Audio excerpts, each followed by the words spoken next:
Hello! It's a new week. I recorded these things weeks ago, these intros and stuff, so I've no idea what's going on. I don't even know if the world's still here. But if this all goes to plan, this is Monday. And this is an interview with Kemah Bob.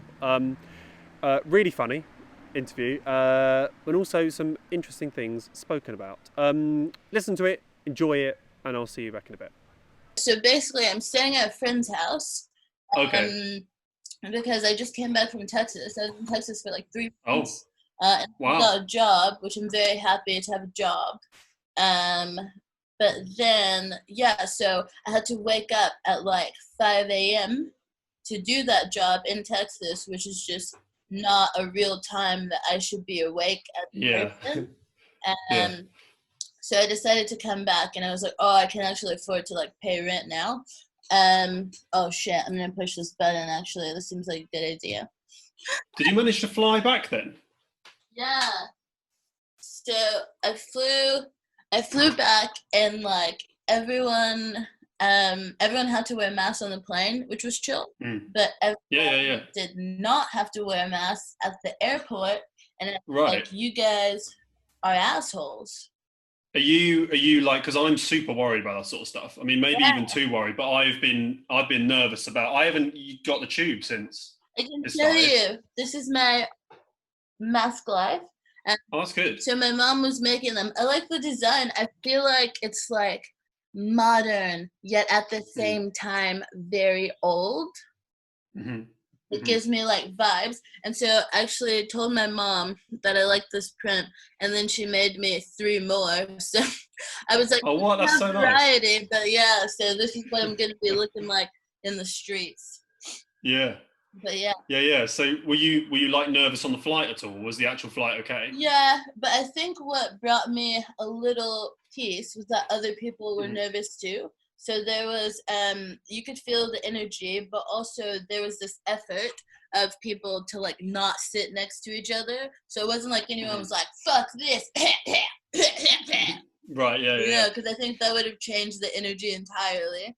But on the like transatlantic flight, there wasn't enough people where like anyone really had to sit next to each other if they weren't already traveling together. So that was really good. Yeah. Oh my God. Yeah. Well, I suppose. I mean, and how have you noticed being in England as opposed to America while the lockdown's happening? Well, for one, I've definitely been. Well, Texas didn't have very like strict measures. Right. Yeah. Kind of like from the beginning, people were kind of. It started off as like this big panic, as it did everywhere, and then that just kind of really fucking smoothed out. Like 2 or 3 weeks before I left to come back, my cousin invited me to a Dirty 30 birthday party. Right. I didn't go because I'm not insane. Yeah. But yeah, it was a bit weird to be like invited to a birthday celebration. I haven't heard of a Dirty 30, but what's a Dirty 30 birthday party? It is when you're turning 30 and everyone is disgusting about it. Everyone's gross about it. I thought that was such a weird thing, and I said to her, no, I'm not gonna come because I don't want to murder my grandparents.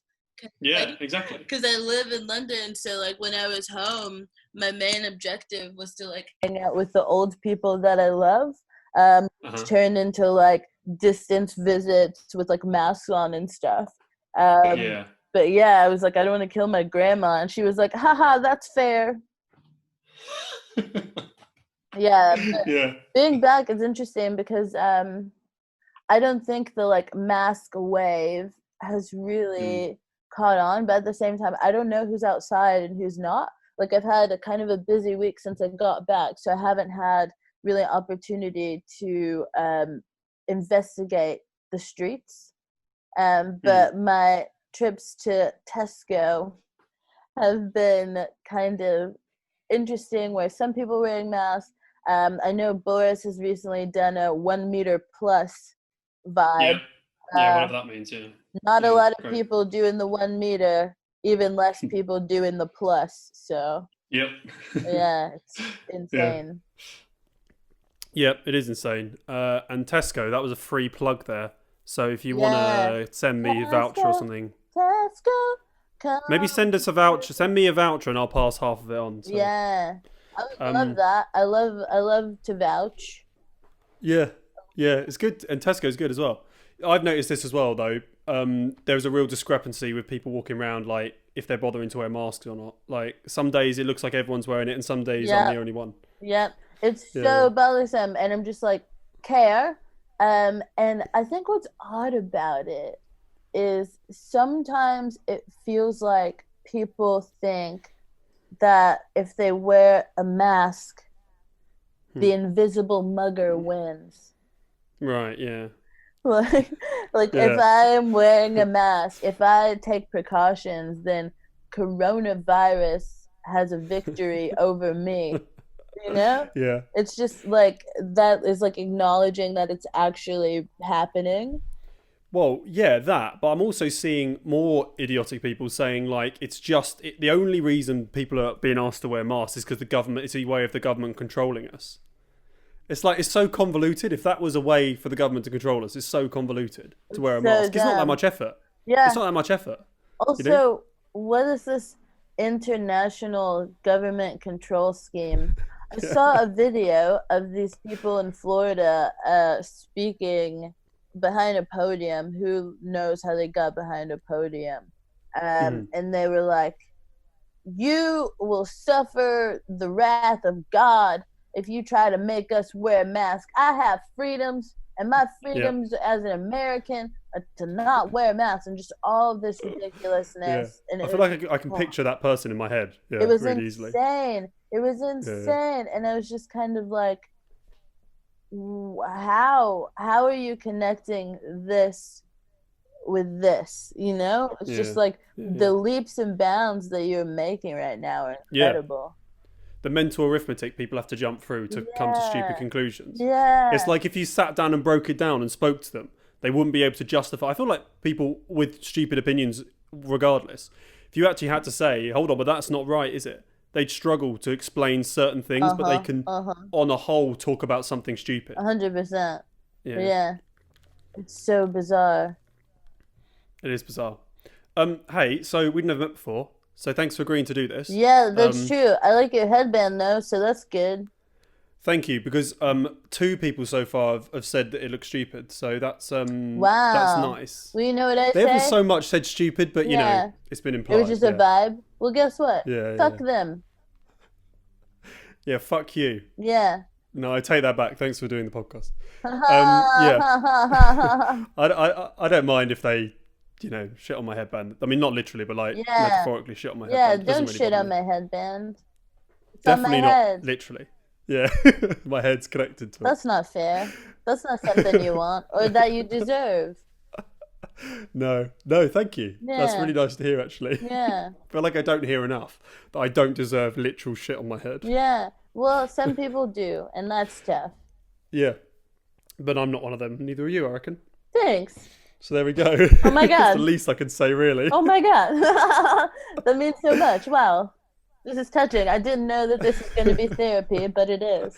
I didn't know either, but it's often I find in these podcasts they take whatever the guest wants, what they actually want comes out. Yeah. So maybe Yeah. I'm just saying maybe that's something you're looking for. Whoa. Heavy. I don't know.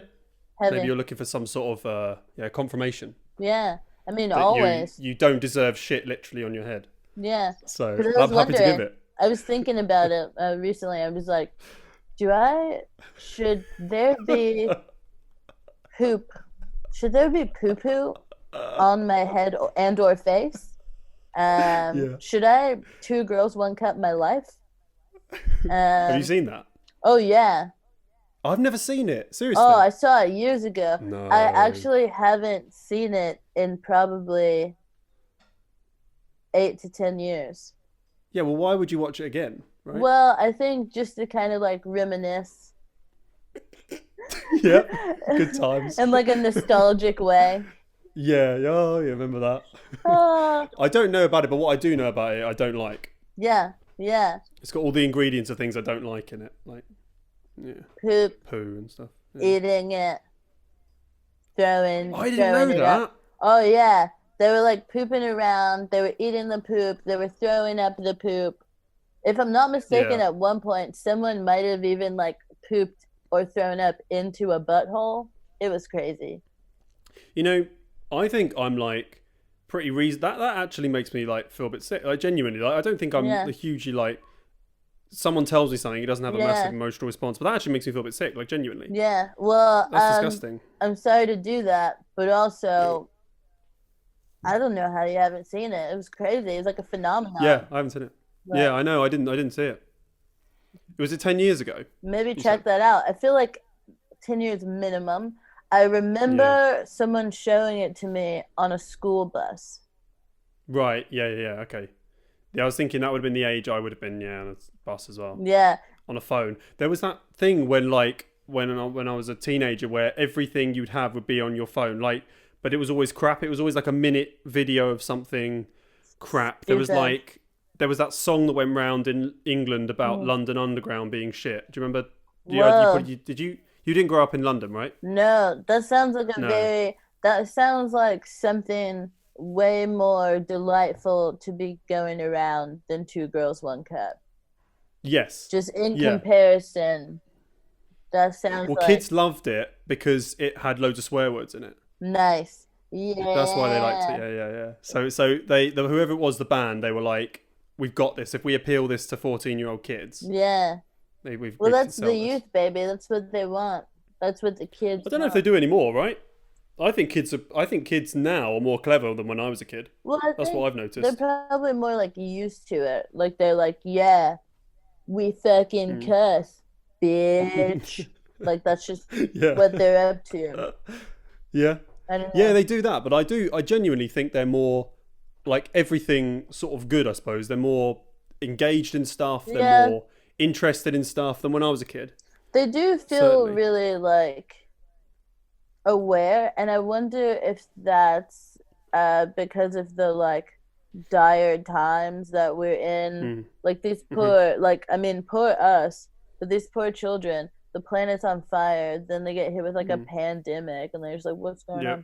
on?" But I think social media definitely Yeah. plays like a huge part in how quickly we can not only become aware of something, but share how we feel about it. Mm. And if teenagers have anything, it's feelings. Hmm.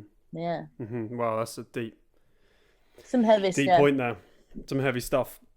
Hey, I feel like we should do like a sort of potted history for Whoa. people that maybe don't know who you are Okay, or fair. haven't come across you. So yeah, would you mind giving us a little bit of like who you are, what you're all about? Yeah, I am. I was born in 1994 Hmm. in Houston, Texas, to two Big up. parents who had a tumultuous relationship. Mm.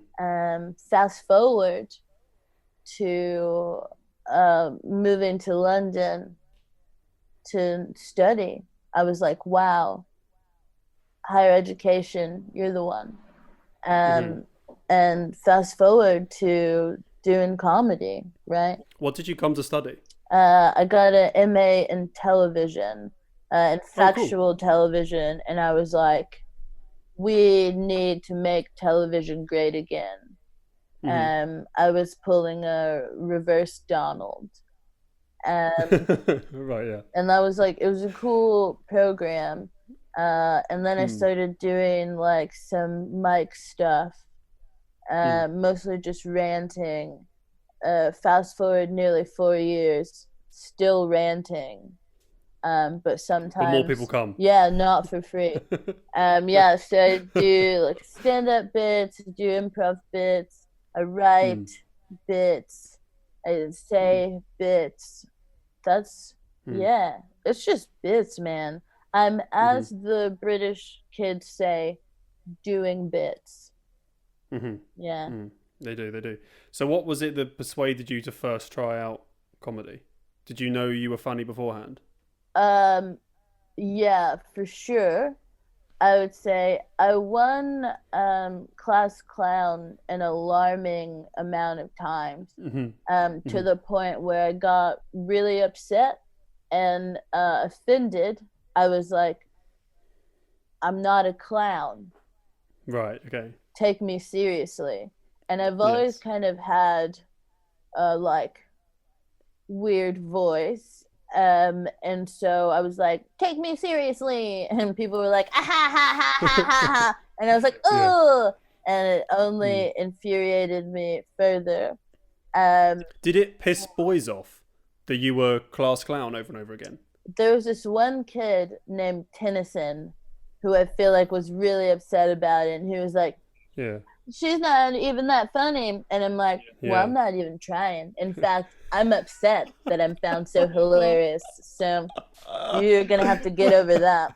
Yeah, it was Yeah. weird, man. The yearbook. And I think I was just like, hey, I'm smart. I'm kind. Like Hmm. I Yeah. was like, someone Yeah. Yeah. care about my other attributes. I think I was just upset because literally I was just like, why do people laugh at the things that I say? I'm Yeah. upset, you know? Hmm. Um, but yeah, so I think like having an awareness of that based off of weird surveys given to children, but then also, I don't know, when I worked in like other jobs, I found myself not being good at not talking. It always turned into some Right. kind of weird version of me, like making my coworkers or like customers or clients like giggle. Yeah. I know Um, what you mean. and I was just kind of like, I'm gonna get fired for this. I might as well do a job where that's actually what you're Hmm. supposed to do. Yeah. And also, I find comedy to be such a really like powerful tool for like Mm. communicating and communicating Hmm. information. I think it's always Yeah. been a part of the way that I like speak and express myself, but also seeing like, I feel like it's like in a very Mary Poppins ass way, the like spoonful of sugar that gets Yeah. so much medicine down, you know? And Yeah. motherfuckers are sick. Yeah. No, but yeah, that's definitely true. I think you remember. You just remember stuff. If there's a funny element to it, you remember the funny thing, and then it causes you to remember the other Yeah. thing. And So sometimes yeah. it allows people to like accept information or insights that if they were presented just kind of like hard and cold, they wouldn't Mm. even, allow themselves to think about. Um, Yeah. yeah, I found it to be a sneaky, sneaky little no no no. Hmm. Yeah. Do you still feel a bit now, like when you're doing comedy? Do you still sometimes feel like, oh, I wish people would take the things I'm saying a bit more seriously, or is that completely gone now since you were a kid? Well, I've found I've found like a way to navigate that, I guess. Like I found ways to say things that, yeah, I've gotten way better at communicating, you know? Hmm. And I've been able to kind of navigate it and use that kind of power of humor selectively. Hmm. And there are still times when I'll say something and someone will think I'm joking, but I don't give a fuck, you know? Hmm. Yeah. And Yeah. I'll clarify immediately if necessary, you know? Hmm. So, yeah, I think it's just kind of that evolution of a person who this sounds so douchey, but is kind of like inherently funny. Like I'm a silly person, except Hmm. when I'm not. And Hmm. it's kind of like, yeah, it's been an important part of my like journey as a person to learn how to navigate that. Hmm. Well, it's a very. I've never heard like a comedian origin story like that. To be honest, Mm, like generally people that I've met come into comedy because they want to be on stage and want to make people laugh, and they mm, sort of at the beginning at least maybe don't really care about what it is, and then I suppose as they develop they decide that there's specific things they want to talk about or specific things they want to get across. mm. But am I right in saying you sort of had that right at the beginning? Well, I guess in a way, when I was living in LA trying to work in television before I studied here, I had no idea what jobs were. Like I was looking Hmm. on the online postings and I was like, production manager. Well, I've never been a manager before, but Hmm. seems like something I could do. I had no fucking idea. It was way out of my depth. Yeah. And I started doing mics there as I was like, when I was driving, I would get really upset about things. And I was just kind of making these voice notes. And my own voice notes were kind of making me laugh. Hmm. And I've been doing like improv, which was really fun, but it felt like I wasn't able to communicate important things. Like I'd always end up in Mm. scenes with like 29-year-old white dudes named Zach, and we would always end up doing like the same shit over and over. Yeah. And I was like, I want Sure. to do something where I can like create my own narrative and communicate things that are actually important to me and not Mm. hunt for the 50th time. I don't fucking hunt, you know? And I was just Mm. like, this is Mm. madness. So there was this energy that was like, I want to say what I want to say. But I Mm. think it was actually a friend that when I initially started doing stand up, I was talking about kind of things that frustrated me, but they weren't always important. And I think Mm. as I started to think about I also started off, I think, talking about identity, who I was, what Mm. America is, what America was.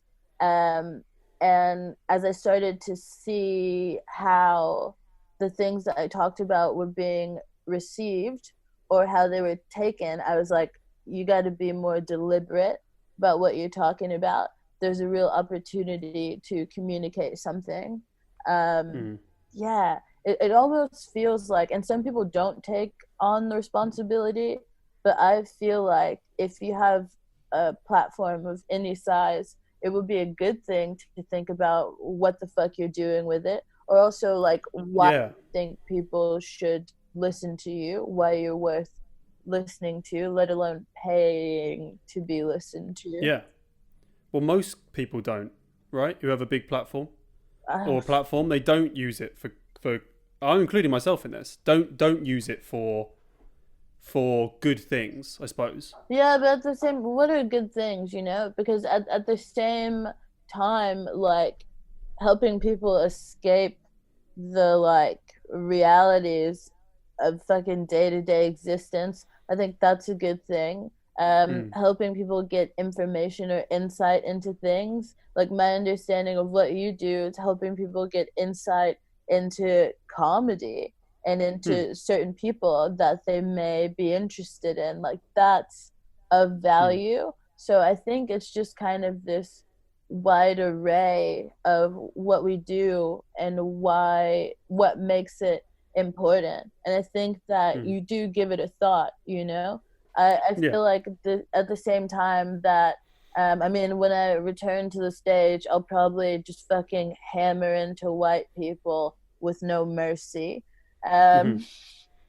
Um, but at the same Looking forward to time, it. I'll also be like, also, who got super horny during lockdown? And I feel like Yeah. those are both important and valid and relatable Hmm. experiences to be shared. Hmm. Yeah. So I want to talk about improv again. Yeah. Do you still do improv now? Um, More and less. I find Yeah. that I really struggle with being like a flaky little bitch. It's something that I've gotten better with like over time. But the thing Right. about improv is like you have to like show up to somewhere and it depends on like several people. I think the Yeah. Yeah. interesting thing about stand up for me is like it feels lower risk to be really really engaged in, because if I'm not feeling well and I need to like pull out of something, that's just me pulling out of that spot, and like it's fucked Mm. up and it might whatever, do you know what I mean? But it doesn't Yeah. feel Yeah. like letting several people down, and I hate letting people down, let alone like several people. But I am involved with, well, I'm actually doing a Zoom gig tonight, which is insane. It sounds horrible. We'll fucking see. With this team that was just formed like 2 weeks ago of queer femme improvisers, and it's called Hell Yeah. And I don't even know how. It's improv over Zoom. Yeah. Oh, that's gonna be interesting. Right? It feels dicey Yeah. as fuck, and it hasn't Yeah, even it does. started. I am so freaked out by the concept. Yeah. Yeah, we're gonna do it. It should be. Stay tuned. But I'm also a part of an all-black improv team called Do the Right Scene, named after Spike Lee movie Do the Right Thing. And the work that team does, which I like, should show up for more. I really believe in it, but I also don't believe in leaving my house. I'm horrible.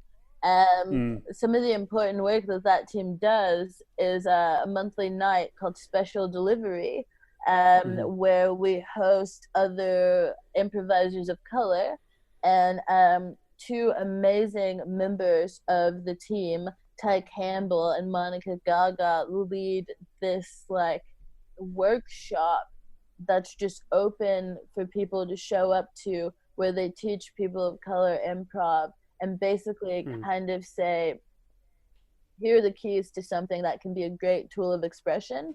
And what's weird is I think it wasn't that improv never couldn't say what I wanted it to say. I was just improvising with the wrong people. Yeah. So yeah, it's still a part of my life in a weird way. And I started in maybe 2012 or something. So I've been doing like improv for quite a while. And I went to like, when I was in LA, I actually ended up in LA to study at UCB and to take some improv classes because after the Upright Citizens. Yeah, and they're having like an interesting time right now. But after I graduated university, I didn't know what I wanted to do. And it felt like my two options were to use this $800 I saved to move into an apartment with this guy I was dating in Austin, which just felt like a horrible idea. We'd already been living together for months, and I was like, this sucks. I was like, this guy is going to try to impregnate me, marry me, and steal my life. Which was evidence.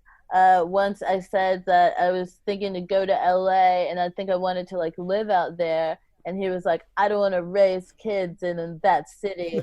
And I was like, who the fuck said anything about you being me having children with you? I was like, you being there. Yeah, there are multiple steps to this that is flawed, you know. So I decided, that's such a big leap. Yeah, I was like, the fuck. So I decided to use my $800 to do 2 rounds of classes at UCB.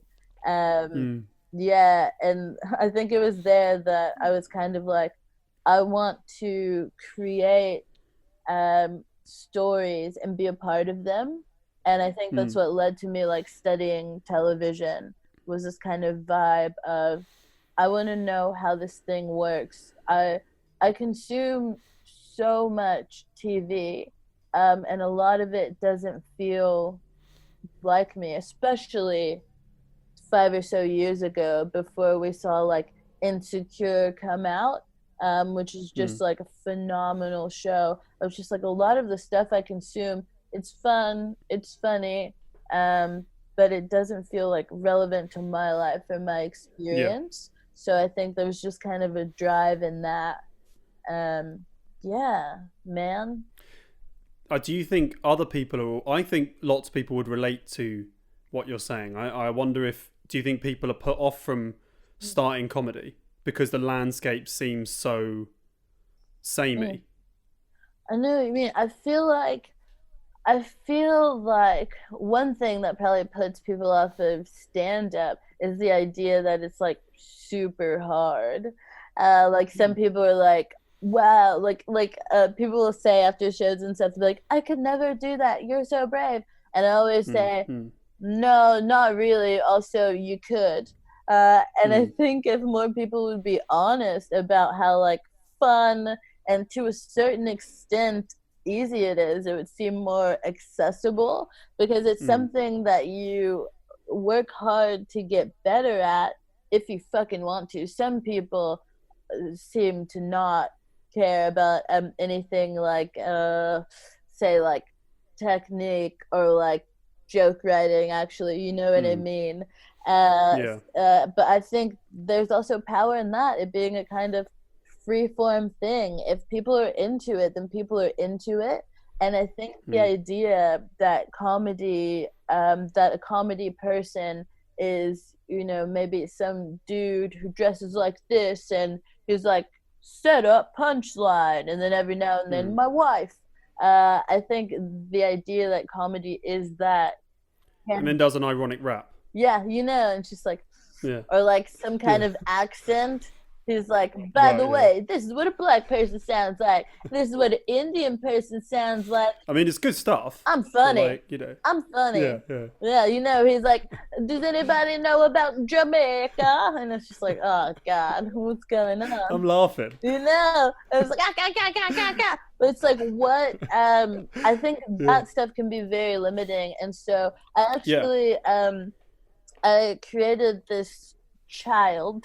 My baby is the Femmes of Color Comedy Club. And one thing that we do is we center and celebrate the like voices in comedy of like women and non-binary and trans comedians of color. But we've also started doing these workshops where the vibe is just kind of like, if you want to do this, you can do this. If you feel like you have something to say, trust yourself, you do. And I carry a big that energy. And one of my like favorite things to do in comedy and maybe in the world is to pay someone to do comedy perhaps that hasn't been paid before, because in this business it seems like before you've gotten that first like paid gig, you're not legitimate at all. And I just like to say, here's some money, this isn't that hard, you're pretty good, man, you're only gonna get better, stay out there. You know, or better yet, not you're pretty good, I like to say you're fucking great, you know, and your greatness is only gonna increase from here.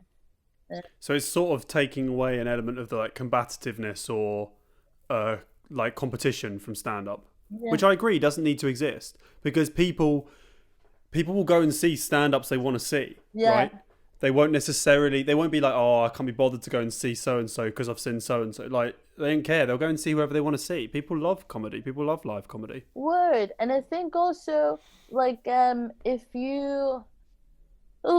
it's weird because for me, I feel like there's room for all sorts. And the thing about it as well is that there's this whole market.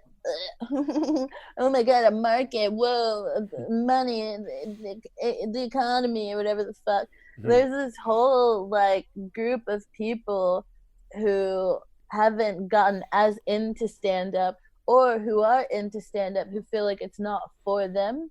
And something that I also value and think is important is diversifying and like nurturing those audiences, right? But there are all sorts of people who, so we're talking about the competitiveness within like the comedy scene that exists, there's so much more growth that it can have, do you know what I mean? Where like the same people who are really into my stuff probably don't care about half of these like 40-year-old white dudes unless they're intersectional, you know what I mean, unless they're not being offensive, or if they're like really clever, do something really cool that they would like. At the same time, there are so many, I mean, some are, which I'm always like, for real? But there's so many like comedy fans over 50 who are like white people from the middle of wherever who don't give a shit about what I do. Do you know what I mean? There's enough bits for everyone, and I think if people would just like, I don't know, accept that they don't know what comedy audiences Like there's no limit to what a comedy audience is or looks like. Yeah. And it's changing all the time. Yeah, I suppose that's a good point. I think when you think of a comedy audience, I think you now I struggle to think of a specific sort of person. It's like trying to say a podcast audience. Yeah. Like it's so wide, and the net is so wide.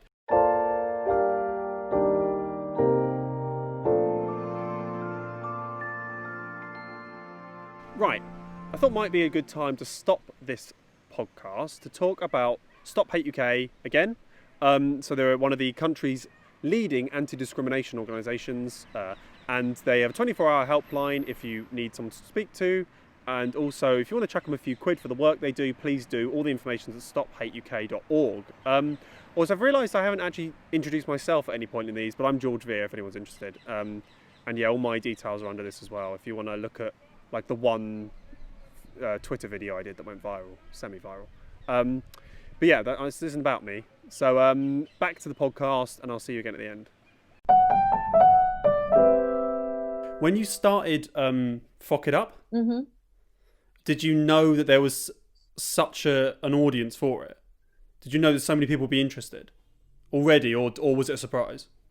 Yay and nay. So Right. Fuck It Up is kind of this fusion of two institutions that I was already a part of that had really inspired me. The first being the Cocoa Butter Club, which is a cabaret collective started by a good friend of mine that showcases performers of color within like burlesque and singing and drag and like sword swallowing, which like there are apparently only like 2 professional black sword swallowers, and one of them is a part of this collective. Yeah, there's like aerial stuff and hula hoop stuff. It's actual madness, like different types of dance and whatnot, and I was able to bring some comedy into the mix, and that was one of my first paid gigs, was someone saying like, hey, I really like what you have to say, I really like your voice, here's $150. And I was like, no way. Oh boy. And just kind of that like empowerment and how that audience was reacting to my stuff, but also the stuff that everyone else is doing. I think that was really, really empowering for me. And seeing that there were groups of people who would come out and say, I want to support Black and brown talent, I want to see these people doing this work, I think that was really important. And then on the flip side, we have, well, I guess it's similar side, not the flip side, we have the Guilty Feminist, which was a comedian, Deborah Francis White, saying, I want to platform other women and trans non-binary people in comedy. And just kind of literally carving out her own lane and her own audience, underserved audience. Like for both of those platforms, they had they focused on an underserved audience and platforming voices that we don't hear from enough, or that we see rarely, right? 2 groups, performers of color and women, who are often like tokenized within their respective industries. And so I think kind of seeing both of those institutions be supported and kind of galvanize people almost. Like, you know, they were provocative, they really got the people going, and their audiences were there every month or as often as they whatever. And so I think seeing that, I was like, what would happen if you got that thing and that thing together? Because as a woman of color in comedy, I felt kind of alone, and I bro pretty well. It's within my nature to bro. I grew up with a bunch of white dudes. I bro down with the best of them. But I shouldn't have to bro. I was like, I'm broing way too often. I'm having to relate to these dudes way too often. Where are the people that like just straight up relate to me? And so I think that kind of energy, because I don't think a lot of people think about how often they're in a green room or not in a green room with someone like them. Like it's the lineup, it's the stage, it's the audience, but also it's that Yeah. opportunity to network or to share experiences with people who are like you. So just creating a space like that was important. And then seeing how people are like, I really love to laugh. I really love to go out and to see a live show that I feel applies to me. That has been really cool, and people have really gotten behind it. So yeah, I think it was. I felt like there was a place for it, but at the same time, I was still like surprised with how well received it has been, and it's just been like steadily growing, which I think is cool. Yeah. And I think it will. I think it will continue to grow. And I also think, like, in the way that I imagine when the Guilty Feminists first started, I could imagine promoters being like, "Yeah, but we can't sell the Royal Albert Hall." Yeah. Like stuff like that. And then I think people go, "Well, no, you can. It's just that you weren't necessarily engaging an audience that were particularly engaged before." Yep. Like you're saying, because you weren't talking about things or relating to people in a way they wanted to hear. Yeah. And I think that sort of stuff, and obviously what you're doing, is hugely important for growing comedy. And like you said, diversifying comedy and making it more accessible to people. Because ultimately, no one wants the same audience, everything they do, do they? Do they want the same, like, people? Don't you want new people to come out and enjoy what you do and to find out about you and stuff like this? Right. It wasn't a question there. I was just, like, I just realised. Well, even like, for instance, when I look at Live at the Apollo, which is seen as like a huge feat in, UK comedy and British comedy, which like it is. I mean, the Apollo as a building is just, I feel like, such a boner inducer for any comic. Like, I was in the space once and I was just like, I want to be up there. But when you see the camera turn around, the audience looks very much, not even really 40, it looks very much 50, 60, white, straight, married couples. That's basically what it looks like, which is cool. Yeah. But I don't know if like thousands of those people would like really be into me. And that doesn't make me a bad comic. And maybe with a row of black people, or like with spotlights on them. Whenever the dude says something offensive, and it's like, did they laugh? Oh, it's okay. Did they laugh? Yeah. Did you? I don't know if you saw or heard about Brendan Burns and Craig Quartermain did a show at the Fringe. Have you heard of them? No, I don't know who those dudes are. Yeah, Brendan Burns is an Australian comedian and Craig Quartermain's an Indigenous Australian. Okay. They did a show together about the show was about comedy and stuff, and there was lines in it about black people. I think specifically black women, right? And at the end of it, and there was a black woman in the front row, right? Oh. And so obviously all the time everybody would like look at them and like, be like, are they laughing? And at the end, she came up on stage and was like, we made this show together, the three of us, and it was an experiment to see how this would work in a live setting. And we've been filming you as the audience.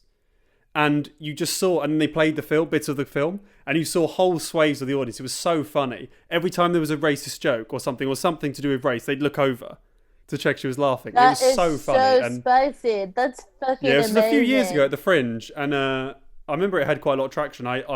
We were interviewing Craig Quartermain on the podcast, which is why I went to see it. But I loved it. Wow. And it was such a funny. It was just really funny as well. Like, it's a really funny insight into that. I think it's like you're saying. It's saying something and also making it like huge, like so funny that people are interested in what you're saying. That is so spicy, dude. Like, how brilliant of a moment, and like a fucking social experiment, a thought experiment of just kind of like. Yeah, because it does feel like that. And I think what that points to is why my thing works, or why my thing is relevant, why Deborah's thing is relevant, why the Cocoa Butter Club is relevant, is sometimes when you are one of few people like you in an audience, it does feel very hot seat. And it's like, I came to this show to watch it and to enjoy it, not to be a part of the spectacle, Yeah. Wow, this sounds so like powerful and also hilarious. Because like you leave Yeah, it the was show funny. kind of being like, Well, what it made me think about was, would people be just laughing openly if she wasn't there? yeah, yeah, And that confused, and that was like I thought that was interesting, and then it reminded me of someone I went to go and see a show who I know, and I'd seen the show before, and I came back to see it again because he asked me to or something, and there was one line that wasn't in it, one joke that wasn't in it about I can't remember the actual joke, but it was about disabled people, and I was like afterwards, I was like, oh, why did you cut that joke out? And he was like, oh, there was someone disabled in the audience. And I was like, right, so yeah, that's weird for me because yeah, that's like I wouldn't do that joke if there was someone there who's the target of the joke, and yeah. then it really felt like a target It's to me. very strange that, like, yeah, and I think I wonder in the same way if the reason why some people maybe don't mind that their audience isn't diverse is so that they can say whatever they like Yeah, without being considerate yeah, to I those totally agree. groups of people. It's very spicy. I think it's also time consuming. I can't be bothered to do a show and worry that there's people in the audience who might be offended based on like stuff I'm saying. Yeah. Like yeah, that's just yeah. a lot of effort. I'd Yeah. rather just do a show that people enjoy. Yeah. You know, And I think time and consuming. it feels like there are two ways to accomplish that, right? Which is to like not be offensive, which seems to be really challenging for a lot of people. And then on the flip, to just go balls to the wall, and do whatever the fuck you want. Well, I guess, and the third option is to just make sure that everyone there is exactly like you, which is also Yeah. Yeah, I was talking about that on a previous podcast, which actually might in the schedule come out later, but about how like there was a trend of I think it was in like 2 years ago or something in Edinburgh of white guys calling their shows stuff like Great White Man or Great White Male, and it was like a weird thing of like, it seemed like the idea was, oh, let's try and get loads of white people in, and then anyway, that's something in itself. But then she said, like, speaking to them, they didn't actually even think these things. It was just like, oh, I need an angle. Yeah. But why? But it just seems odd to me because you shouldn't have to create an angle, should you? What a desperate. Here's the thing, and I don't want to like. I don't know. I feel like I'm getting into like douchey territory, and I'm relatively like new to the game, new to the scene. But I think it goes into people's motives for doing this. Do you actually have something to say, or do you just want to be someone who says something? I guess. Yep. So yeah, I know. I totally know what you mean. You know. So yeah, and like no shade to people who like grew up being like, I want to be a stand-up. You know, good for you. I'm glad that you're doing it. But to me, sometimes within the like scene, it can feel like some people don't actually have anything to contribute to certain conversations, so they just like reach up their asses to find something. Yeah. Yeah. Yeah. No, you're right. You're totally right. They're just kind of 2 girls, 1 cup it. Yeah. Oh. Yeah, that's a metaphor. I'd forgotten about that, and now you reminded me of it again. I'll never let you forget it. Is that a threat? Yeah. No, it's a promise. It's turned really quickly. It's a promise. Okay, well, yeah, I might just have to just watch it. Yeah. After this, but I know it's going to be horrible, 100%. so I might have to like get myself ready for it by like, you know, I don't know what people do to do that sort of stuff. Put incense on or something. Yeah, don't so like, that the world around me feels nice, and then safe. Yeah, don't eat right before, I guess, because you could end up puking as well. Yeah, you could end mirroring up puking and shitting at the same time into an arsehole. Yeah, whatever you said it was. Yeah. Oh God, it's madness. So disgusting. Now I want to see it again. I miss it. How much of what we see, I suppose not really in like an interview setting, but on stage or on filmed stuff, is a persona, and how much of it is you? How far away are you from your comic persona? I feel like alarmingly close. I was about to say, speaking to you, it feels Yeah, close. I'm just kind of learning as well about because I think that's something else that can come out of just being like, fuck it, I'm gonna get up there. These are my thoughts. Um, Mm. I'm just literally I just started learning about the concept of like character and persona probably like 6 months ago. And I was like, Hmm. what? There's a way to like insulate myself? I was like, oh, that's Yeah. crazy. And I was like, Hmm. wait, some people are not that. And I understood the idea of like maybe like exaggerating things, right? But I don't think I really understood how many folks are like not their stage person or Mm. Mm. whatever. Yeah, I think most comedians come into it with like a shtick or like an idea, and then they over time strip it all back. Yeah. Or that's at least maybe good comedians, and then they find like what they are. But I think you've come into it just like as seemingly just as you, What's and up? then But I think something that like for instance, I heard that like and I've seen now, I mean we see more of him, but I heard that like Eddie Murphy is like really shy and quiet and subdued Mm. off stage. And I found that to be kind of interesting. And I was like, huh, that was kind of my first inkling of the fact that like people aren't just like this all the time.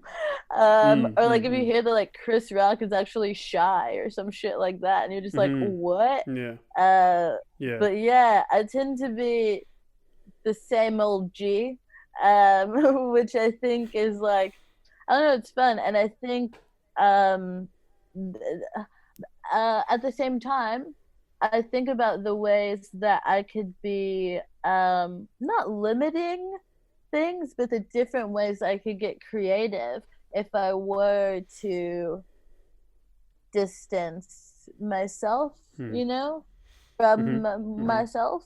Yeah. But there's definitely no fucking Al Murray situation. Right. Yeah. Yeah. Yeah. Yeah. Yeah. I get you. I mean, yeah. I mean, it makes sense. However, that probably doesn't apply to Lil Testes, It right? does not. He is very Al Murray, I think. So Lil Testes, for people that don't know, is your drag king Yeah. alter ego.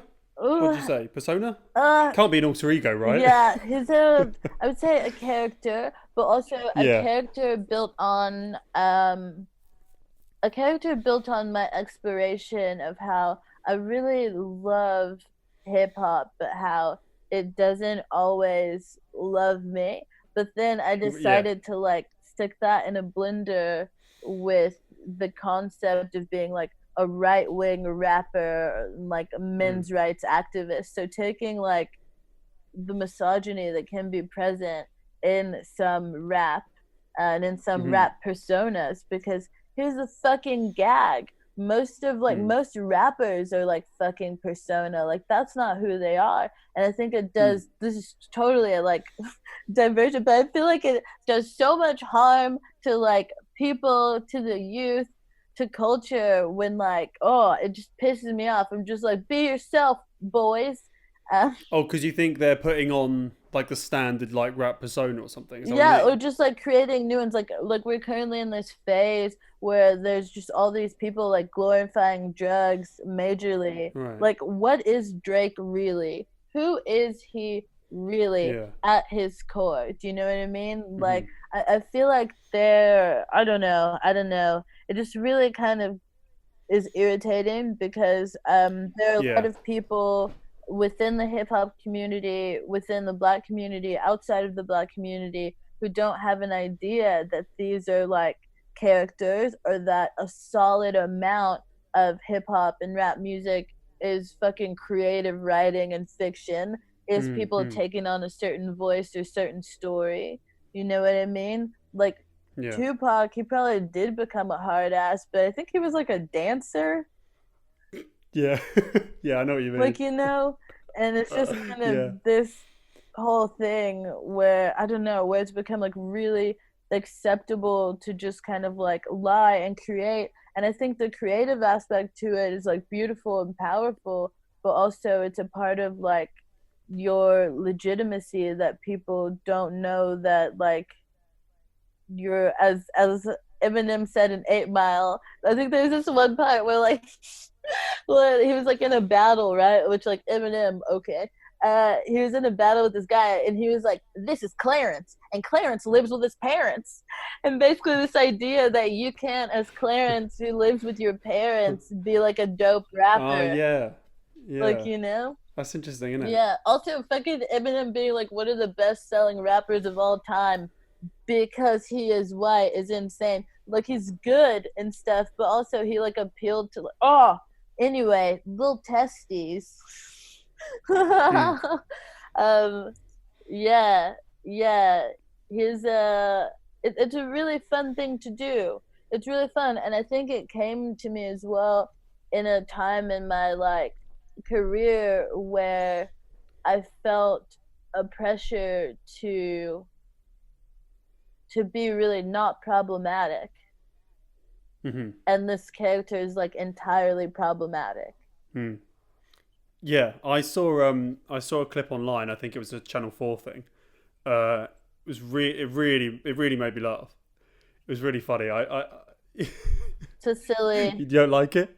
Oh, I fucking love it. It really made Oh, me laugh, and I thought, I love it. oh, I think it fucking also hell. has to do with the fact that like the straight white dude can be seen as like default. I also want to Right. blame movies. I also want to blame Judd Apatow movies for Hmm. burying their way into my head and my fucking I was about to psyche. say, I think you quoted one earlier. What I say? What happened? You said that line from it's in a Jay Z song, but you I Yeah, think yeah, it's yeah. from It's a Blades of provocative. It gets the people going. yeah Yeah, you yeah know yeah what I yeah. mean. So like, and I grew up on a load of those. Like, oh, I was playing with this thing, and I got like some dust on my finger. It's very strange, very Oh exciting. right, Um, nice. it came off of a tag that's on this chair, and I'm just like, is it disintegrating in my hands? I don't know.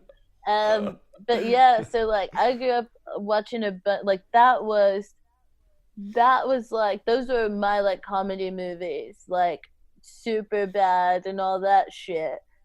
Mm, Very Seth Rogen esque, mm, which was cool or whatever. But I think that's part of why I was like, I want something more relatable. But I mm, feel like a fucking teenage white kid from suburbia like lives in the middle of yeah. my brain and keeps saying it suck my dick.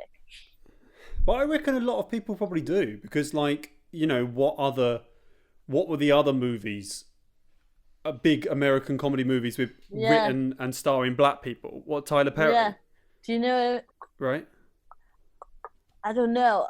Do you know what? But I wouldn't consider. I wouldn't consider. They. I have a really complicated relationship with Tyler Perry stuff because Mm, um I see how much my grandma loves it. mm-hmm, And I feel like a lot of his work speaks to her. But there were a lot of sitcoms in the 90s and early 2000s that were centered around black comedians. mm-hmm, There's like the Bernie Mac show, Martin, which is iconic, sitcom Girlfriends, which is when we kind of got introduced to Tracy Ellis Ross. There was this entire culture around like black comedy that was a part of just like mainstream TV that was amazing. mm. There was this period where they just took a black male comedian and they were like, let's give this guy a family and see what happens. What would this yeah, man be like as a dad? Like, yeah, yeah. there's this whole like thing around that, and they were like, I don't know, the scary movie films. I feel very like almost irresponsible right now, but there was more there was more than him, but it still wasn't mainstream in that way. And I think there was this moment, I would say, probably again late 90s, early 2000s, where the mainstream kind of movie industry got really focused on like boys in the hood type stuff, and they were pushing a lot of those narratives instead of like other movies and stories. Mm-hmm. But yeah, I think a lot of it has to do with gatekeeping, and the thing that Tyler Yeah. Perry did, which is why his stuff has, gone as far as it's gone or whatever, is he would make his own shit. He started off with these stage plays, and I remember seeing them Mm-hmm. because there's this whole industry with like theater in church or whatever. And he started with these like church plays that were really it's so funny because I feel like a part of me, like I feel like I'm gonna need to be hired by this man one day. I'm like, who fucking knows? It's madness. But they were not great. Um, they were not great. And he took a lot of the money that he made from those productions and then kind of like produced and made and distributed his films. Hmm. So like he basically, was doing it himself. He like was like, fuck the gatekeepers, like Yeah. I'm the gate person. um yeah, I don't know, but I think also like the stuff that like Judd Apatow was doing was, I mean, it got samey, but I think Hmm. at the time it was maybe a breath of fresh air for a lot of people. um I don't know, like even Freaks and Geeks, I fucking love that. Hmm. I Hmm. love that. um Hmm. yeah, No, it's good. and that was very white. Yes. I ate it the fuck up. Yeah, but then like yeah. Anyway, I know what you mean, but there wasn't That the same level, pool of thing. yeah, of Yeah. like representation within Mm. comedy fully. Yeah. Yeah, and it's, I don't think a show like Atlanta yeah, would get made then yeah, agreed. because the people would assume there was no want for it Yeah, who's gonna watch when obviously that? there is. Yeah, and I Yeah. think that's what I find really disturbing about what I feel like was white lash from that huge, like, and it was like the Cosby Show and a lot of things. Mm. Like there was so much around that time, and people loved it. Fucking Sister Sister.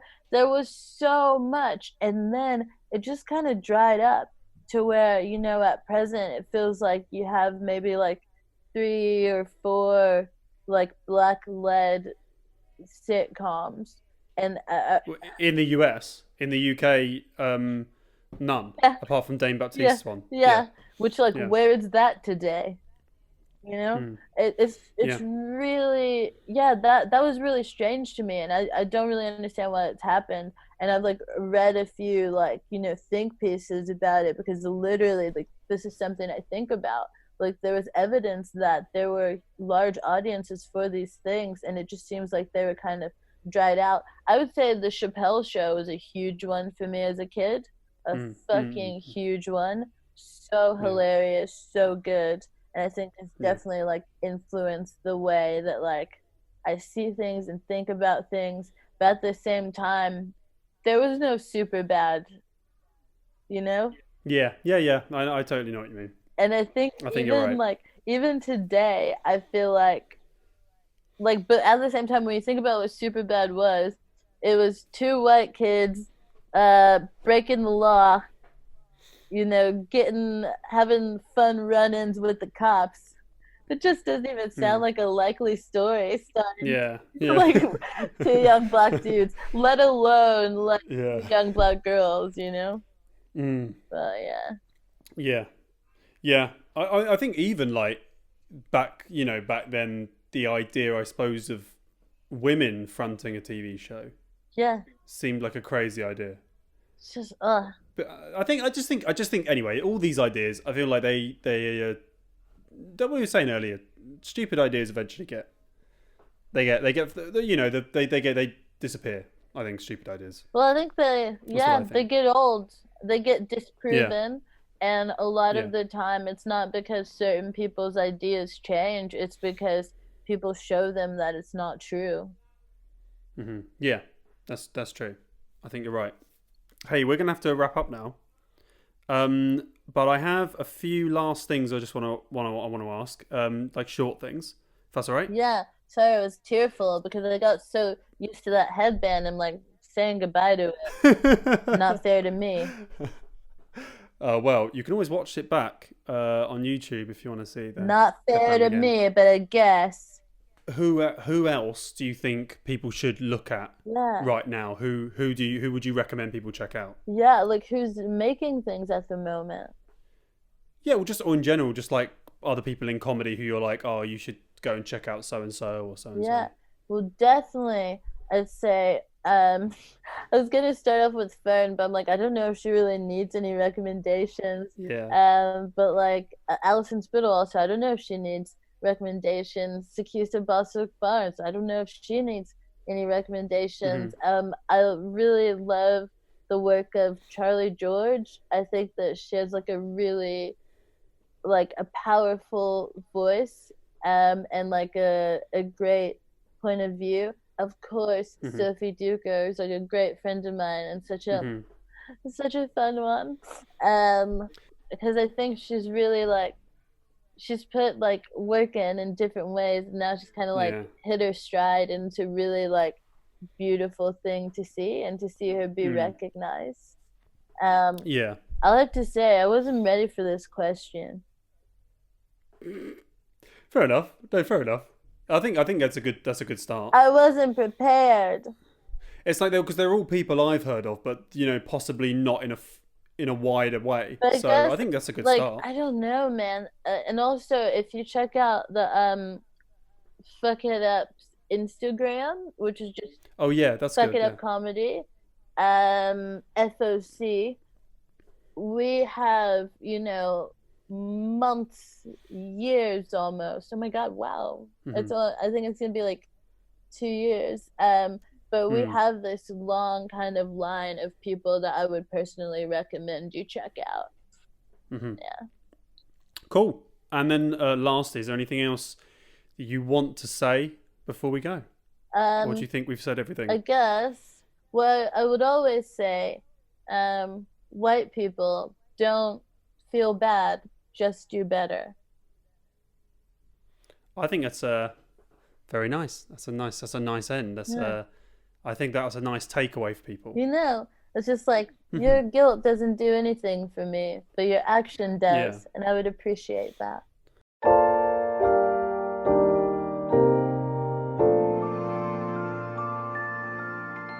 Thanks to Kemah for that. Follow her, see what's going on.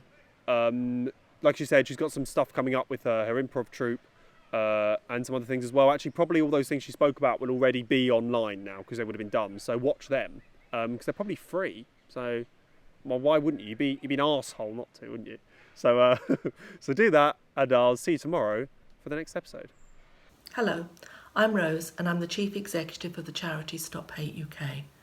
We're so pleased that Comedians After Hours have chosen to support our work during the making of their second series. The work of Stop Hate UK is so vital and even more important after the tragic killing of George Floyd.